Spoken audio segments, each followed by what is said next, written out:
హల్లెలూయా. స్తోత్రం స్తోత్రం స్తోత్రం స్తోత్రం ప్రభా. పరిశుద్ధాత్మ దేవా, ఈ దినమున ప్రభా మిమ్మల్ని ఆహ్వానిస్తున్నాము ప్రభా. హల్లెలూయా. లాబా షిఖారా బాబా బాసి మరీ బరీ కోరుందోరో బాబా. ఓలి మరీ ఖరందలలా రబా సిఖారా బరా బరా బాబా బరీ కోరుందోలో రబా రబా సి మామా మామా హలి బరీ కోరుందోలో రబా సి బరీ కోరుందోలో రబరాషి బారా ఖారా బాలాలా ప్రభా. హల్లెలూయా. పరిశుద్ధాత్మ దేవా, థ్యాంక్ యూ లార్డ్ జీసస్. హల్లెలూయా. లబారా బాబా బాబా. ఈ దినమున ప్రభా మాకు వాక్యమును దయచేయండి ప్రభా. హల్లెలూయా. అవును ప్రభా, మా జ్ఞానము కాదు ప్రభా, మా చిత్తము కాదు, మా ఆలోచన కాదు పరిశుద్ధాత్మ దేవా. ఈ దినమున ప్రభా మాకు ప్రభా మరి ఏ వాక్యము ద్వారా మమ్మల్ని మీరు నడిపించాలనుకుంటున్నారో ప్రభా మీరు సహాయము చేసి మీరు నడిపించండి ప్రభా. హల్లెలూయా. సర బర బర ఖాలాల మాషి బాబా బసో కోరు బర బాబా బాలాల మరబా ఖౌసు బాబా. ఇజ్రాయేలు సృష్టికర్త యేసయ్యా మీకే స్తోత్రములు. ఇజ్రాయేలునకు కాపరి యేసయ్యా మీకే స్తోత్రములు. ఇజ్రాయేలును పరిపాలించు అధిపతి యేసయ్యా మీకే స్తోత్రములు. ఇజ్రాయేలునకు ఆధారమైన వాడా యేసయ్యా మీకే స్తోత్రములు. ఇజ్రాయేలునకు ఆశ్రయుడా యేసయ్యా మీకే స్తోత్రములు. ఇజ్రాయేలునకు ఆశ్రయ దుర్గమగువాడా యేసయ్యా మీకే స్తోత్రములు. ఇజ్రాయేలు యొక్క ఆదరణ యేసయ్యా మీకే స్తోత్రములు. మాకు మంచువలే నున్నవాడా యేసయ్యా మీకే స్తోత్రములు. ఇస్సాకు భయపడిన దేవుడవు యెహోవా మీకే స్తోత్రములు. బహుపరాక్రము గల యాకోబు దేవుడవు యేసయ్యా మీకే స్తోత్రములు.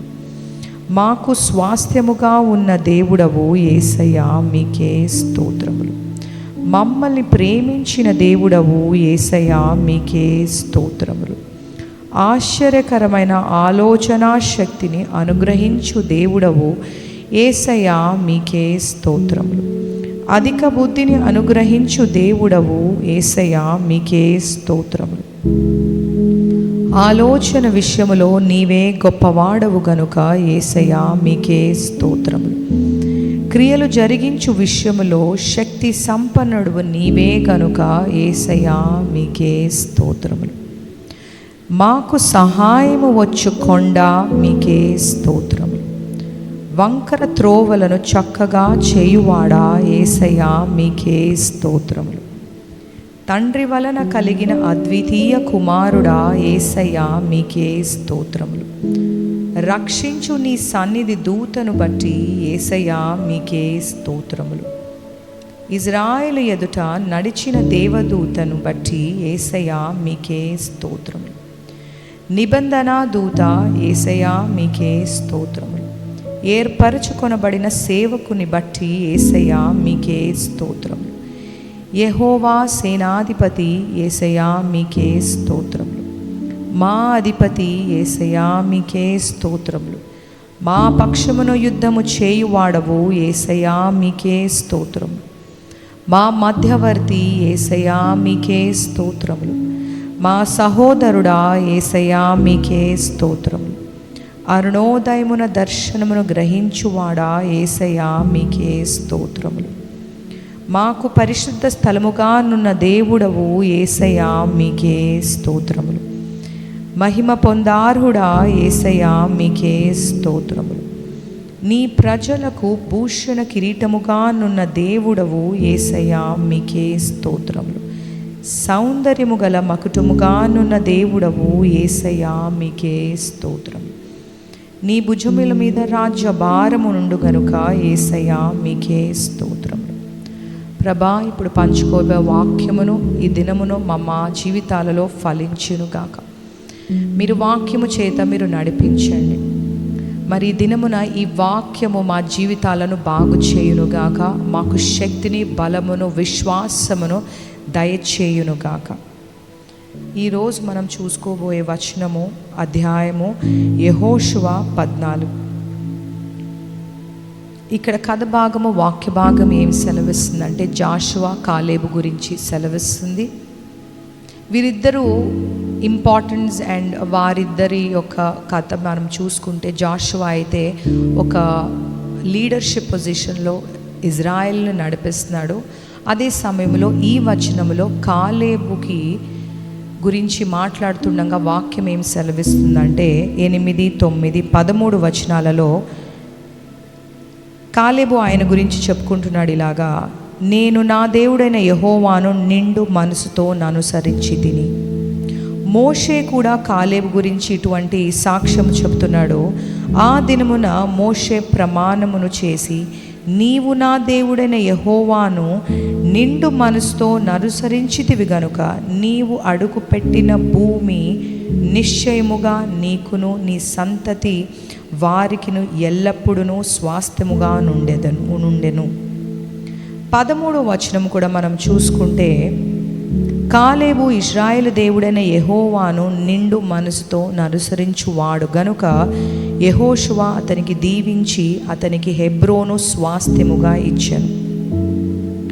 మనం ఇక్కడి నుంచి కాలేబు జీవితంలో మనం ఏం చూసుకోవాలంటే, ఆయన దేవుడు వాగ్దానము ఆయనకి ఇచ్చినప్పుడు ఆయన వయస్సు 40, కానీ వాక్య భాగము ఈ సందర్భము చూసుకుంటే ఆయన వయసు 85 సంవత్సరములు.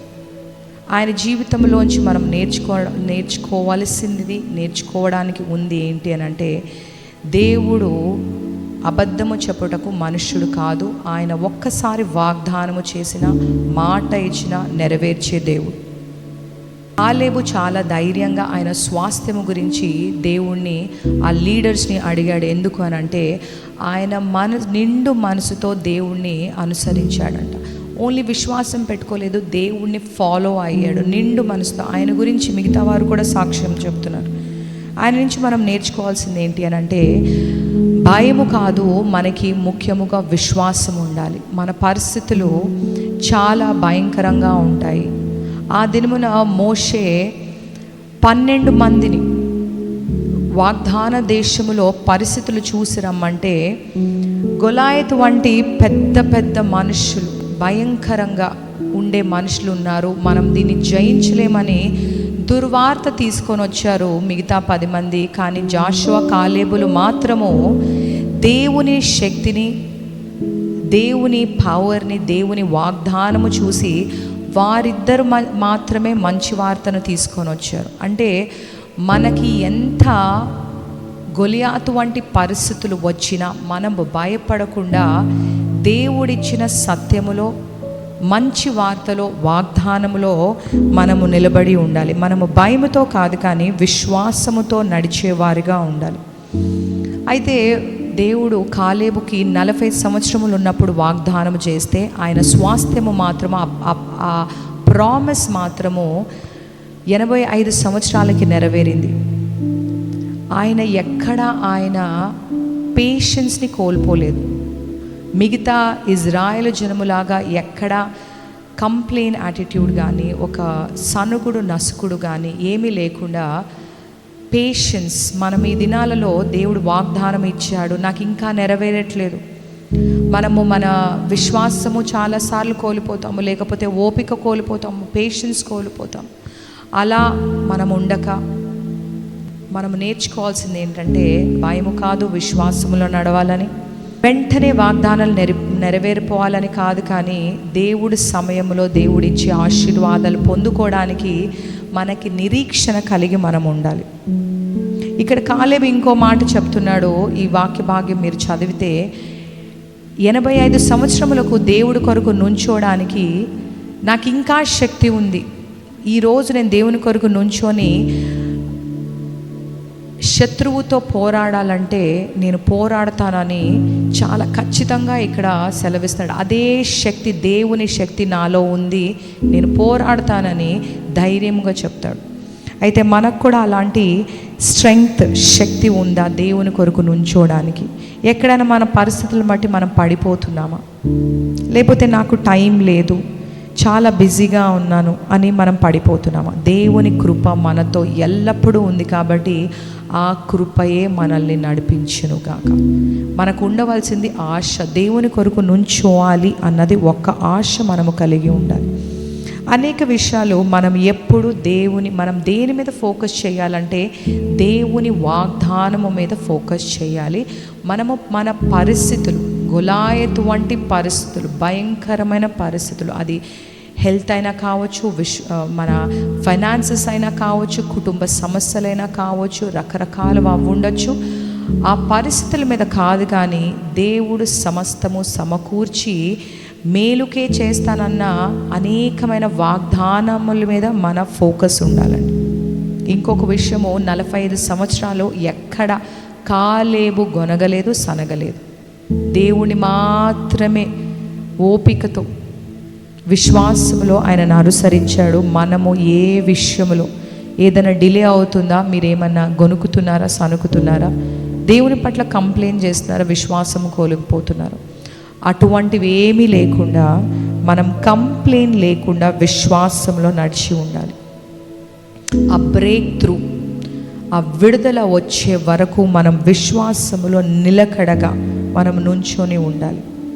ఈ ఈ ఈ ఈ ప్రాసెస్లో మన ఆలోచనలు మనము గార్డ్ చేసుకోవాలి. ఎక్కడ అపవాది చెడ్డ తలంపు పెట్టాడా, గొలాయతు వంటి పరిస్థితులు మనం ముందుకు తీసుకొని వచ్చి నిలబడితే మనము వాటికి తల వంచడం కాదు, కానీ ఆ ఆలోచనలు తల వంచడం కాదు, కానీ మనము దేవుని యొక్క వాగ్దానముల మీద మనం దృష్టి ఉంచి అదే విశ్వాసపు క్రియ మనము చూపించేవారిగా ఉండాలి. హల్లెలూయా. ఎన్నో జాయింట్స్ మన ముందుకు వస్తాయండి. జాయింట్స్ అంటే గొలాయతు వంటి కొండ వంటి పరిస్థితులు మనకి భయము తీసుకురావడానికి, కష్టమైన పరిస్థితులు తీసుకురావడానికి, లేకపోతే శ్రమల గుండా మనం వెళ్ళాల్సి వస్తే ఎక్కడ మనము నిరీక్షణ కోల్పోకుండా వాక్యమును పట్టుకోవాలి. దేవుని సన్నిధిలో మనము కూర్చొని ప్రార్థనాపూర్వకముగా సమస్తమును జయించాలి. హల్లెలూయా. అయితే మనకి ఈరోజు ఈ వాక్య భాగం నుంచి అనేక విషయాలు నేర్చుకున్నాం కాబట్టి మన ఒప్పుకోలు ఈ దినమంతా మనం ఏం చేద్దాము అని అంటే, మనం ఈ ఒప్పుకోల్ని చేద్దాం. ప్రభా, మరి మీ ఆత్మ కాలేబు పైన ఉంచి మీరు ఆయనను నడిపించారు, మీరు ఆకర్షిస్తేనే మేము ఆకర్షించబడతాం. ప్రభా, మాకు విశ్వాసమును పెంచండి. కాలేబు ఎలాగైతే నిండు మనసుతో దేవుని అనుసరించాడో, నేను కూడా నా జీవితకాలమంతా నిండు మనసుతో నేను మిమ్మల్ని అనుసరించుదును గాక, మేము మిమ్మల్ని అనుసరించుదుము గాక. నిండు మనసుతో, సగము మనసుతో కాదు, భయముతో కాదు, విశ్వాసముతో, ధైర్యముగా, నిండు మనసుతో మేము మిమ్మల్ని అనుసరించుదుము గాక. ఇదే ఒప్పుకోలు పెట్టుకొని మనం దినమంతా దేవుడి నడిపింపులో ఉందామండి. మీకు భయముగా ఉందా పరిస్థితులు చూస్తున్నప్పుడు, లేకపోతే విశ్వాసం రావట్లేదా, పరిశుద్ధాత్మ దేవుని సహాయమును మీరు అడగండి. ప్రభా, మరి నాకైతే విశ్వాసములో ఉండాలనుంది, వాక్యము పట్టుకోవాలని ఉండాలంది, వాగ్దానం పట్టుకొని ఉండాలనుంది, కానీ నా ధైర్యం సరిపోవట్లేదు, నా శక్తి సరిపోవట్లేదు. పరిశుద్ధాత్మ దేవా, మీరు నాకు ధైర్యముతో నన్ను నింపండి. దేవుని నిండు మనసుతో నేను ఫాలో అవ్వడానికి, అనుసరించడానికి నాకు సహాయము చేయండి పరిశుద్ధాత్మ దేవా. అలా మనము దేవుని అనుసరించినప్పుడు దేవుని వాగ్దానములు, స్వాస్థ్యము మనదే. మనమొక్కలమే అనుభవించడం కాదు, కానీ మన పిల్లలు కూడా ఆ స్వాస్థ్యము, ఆ ఆశీర్వాదము అది క్యారీ ఫార్వర్డ్ అవుతుందని వాక్యం సెలవిస్తుంది. ఈ వాక్యము విన్నవారందరినీ వాక్యమును అనుసరించి దీన్ని ధ్యానిస్తూ ఈ రోజంతా గడుపుతుండగా మీకు గొప్పగా దేవుని ఆత్మ ద్వారా ఆశీర్వాదాలు మీరు అందరూ పొందుకుందురుగాక. ఆమేన్.